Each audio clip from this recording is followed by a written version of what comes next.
تھی. ہماری شناخت، پہچان، وجود سارا ہمارا. نوجوانوں کو روزگار پہ حق ان کا، دریاؤں پہ حق ہمارا، پہاڑوں جنگلوں پہ حق ہمارا. آج بدقسمتی سے اس 10 سال کے عرصے میں وہ سارا کچھ ہم سے چھینا گیا. آج ہم الیکشن لڑتے ہیں تو یوٹی کی حیثیت سے. آج ہم الیکشن لڑتے ہیں تو لداخ ہمارا حصہ نہیں. آج ہم الیکشن لڑتے ہیں تو ہماری زمینوں پہ ہمارا حق نہیں. آج ہم الیکشن لڑتے ہیں تو ہمارے روزگار پہ ہمارے نوجوانوں کا حق نہیں. آج ہم الیکشن لڑتے ہیں تو ہماری دریاؤں پہ، ہمارے پہاڑوں پہ، ہمارے جنگلوں پہ حق نہیں. جب یہاں کی زمین کا حق 1.40 کروڑ لوگوں کو تھا، آج جب ہم اس بار الیکشن لڑ رہے ہیں اسی زمین کا حق 1.4 کروڑ لوگوں کو دیا گیا ہے. وہی حق جنگلوں کو دیا ہے، وہی حق انہوں نے یہاں کی مزدوروں کو دیا ہے. ہم اپنے ہی گھر میں ہمارے حقوق ہم سے چھینے گئے اور آج یہ ہم سے کہتے ہیں کہ جناب جموں کشمیر کے لوگ خوش ہیں. یہ الیکشن، میں مانتا ہوں کہ اس الیکشن میں ہمارا فرض ہے کہ آپ کے روزمرہ کے مطالبے ہم حل کریں اور انشاءاللہ میں اس بات پہ آؤں گا. لیکن اس الیکشن اور باقی اسمبلی کے الیکشنوں کی اہمیت میں ذرا فرق ہے. آج بی جے پی کی طرف سے مکمل کوشش کی جا رہی ہے کہ جموں کشمیر کا اسمبلی وہ قائم ہو جو کہ 5 اگست 2019 کے فیصلوں پہ مہر لگائیں.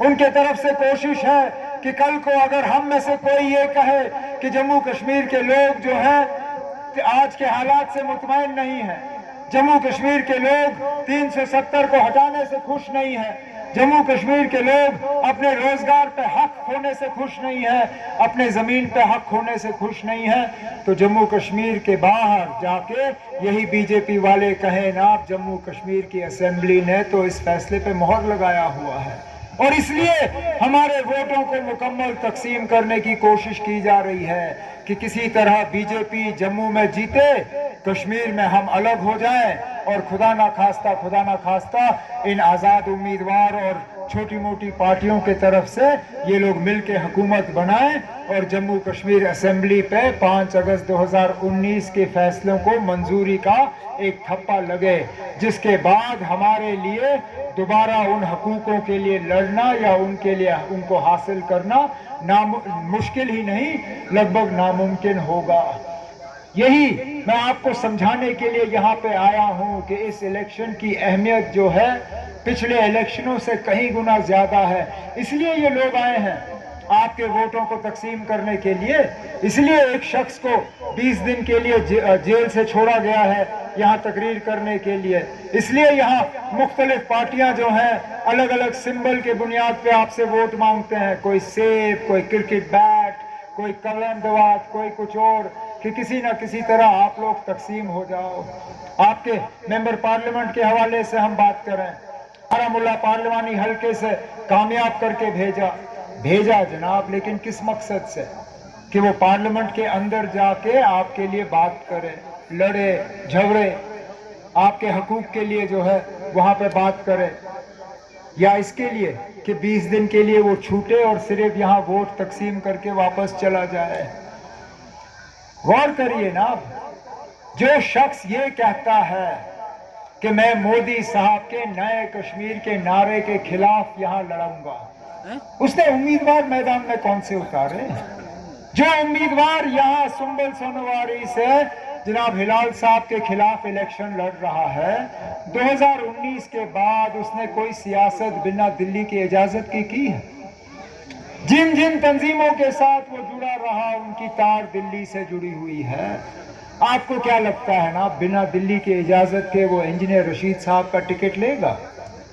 اسی طرح بیرواں میں جس شخص کو اے آئی پی رشید نے یہ مینڈیٹ دیا، وہ تو 5 سال ڈی ڈی سی کا چیئرمین رہا، اور چیئرمین وہ اکیلے ایک طرف نذیر خان، 14 اور ڈی ڈی سیز نے اس کے خلاف وہ نو کانفیڈنس موشن جو ہے وہ چلایا تھا کہ اس کو ہٹا دو کرسی سے. مرکز کی اجازت سے اور مرکز کی مرضی سے وہ ڈی ڈی سی کا چیئرمین رہا. آپ کو کیا لگتا ہے مرکز کی اجازت کے بنا وہ انجینئر کا مینڈیٹ حاصل کرے گا؟ تو پھر کہیں نہ کہیں تو قول اور فعل میں فرق ہے نا، کہیں نہ کہیں تو رشید کے کہنے اور کرنے میں فرق ہے۔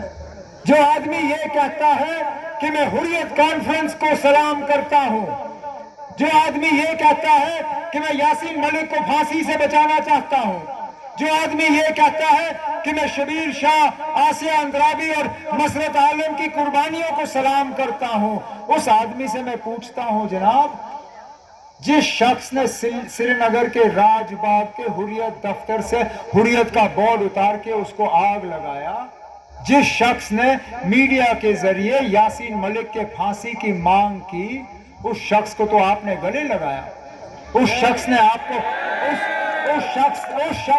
کو ہار پہنایا۔ تو پھر میں کہتا ہوں نا، آپ کے رشید صاحب قول اور فعل میں اتنا فرق کیوں؟ جس ایف آئی آر کے تحت، اور یہ بات سننے لائق ہے، جس ایف آئی آر کے تحت یہ رشید صاحب جیل میں رہے ہیں، اس ایف آئی آر میں 5 لوگوں کے نام درج ہیں، خود رشید کا، یاسین ملک کا، شبیر شاہ کا، آسیہ اندرابی کا اور مسرت عالم کا۔ خدا را مجھے بتائیے نا، آپ صرف ایک آدمی کو باہر آنے کی اجازت کیوں ملتی ہے؟